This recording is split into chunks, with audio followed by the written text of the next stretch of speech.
So I just got done cutting all this bear fat off of this bear, and it does a number on these knives. And so I just wanted to show you guys, this is the last version of my sharpener. So this is called Cliff's Rod, I think is a funny name. But I just take some rubber bands and put it onto my sheath of my knife. And then what you're seeing here is I actually put stropping compound on my sheath. It's on this side. I just took the sharpener from this side and put it on that side. But on the outside of the sharpener right here, what you're seeing is this idea I actually took from the spearfishing world. This is a wrapped piece of paracord, and then in this case it's survival paracord, so it's got some fire starter in it, it's got some monofilament, it's actually got some wire in it, so if you ever needed that, you'd have it on the handle, and then that gives you a good solid grip if you're not using it like I have it here on the sheath. And even on the sheath I can kind of hold it, and that gives me a grip, so that's why that's on there. And then it's a ceramic rod. You can see this one's been used a little bit. Basically what I do is I put my thumb here, and you could use this without the sheath, doesn't matter. I just have it there because it's convenient for me. In the field I always have it with me. And so I just put the rod out like this, and I put my thumb here where I have pressure, and then I can just use it like a ceramic, any ceramic rod you would in the kitchen. And I tend to use a little bit steeper angle on it.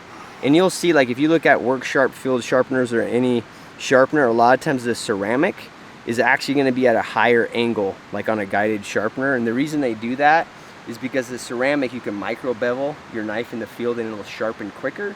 So I'm basically doing the same thing here with my sharpener. So I hold a little bit higher angle than I would usually, right? Like if I was at home just giving it a good, thorough sharpening, I would do a little bit, I'd actually follow the complete bevel, the cutting bevel of a knife. But here I'm kind of micro beveling the knife. And you can actually, when you do this, people think that ceramic's not going to take metal off your knife, but it'll take metal off any knife, including high quality steel. And actually when you micro bevel your knife, you can actually feel a little burr rise up. And I'll do that on both sides with this knife, or with this sharpener. And then I'll come through and I'll just do a little bit shallower alternating strokes. This is kind of hone up the knife, and then I'll stick that back in, and then this is kind of just my personal preference. I lay this down, and then against this honing compound, I just strop the knife. And I just took this from this side to that side. So ideally you'd have it on this side where you're not exposed to the rod.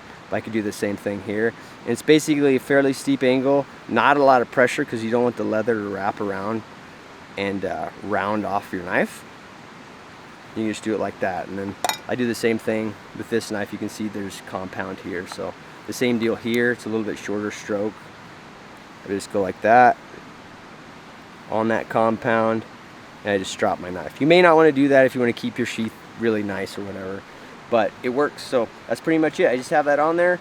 Gets me through bears. Even a decent knife, it's good to be able to just hone it up in the field, sharpen it in the field. So that's Cliff's Rod.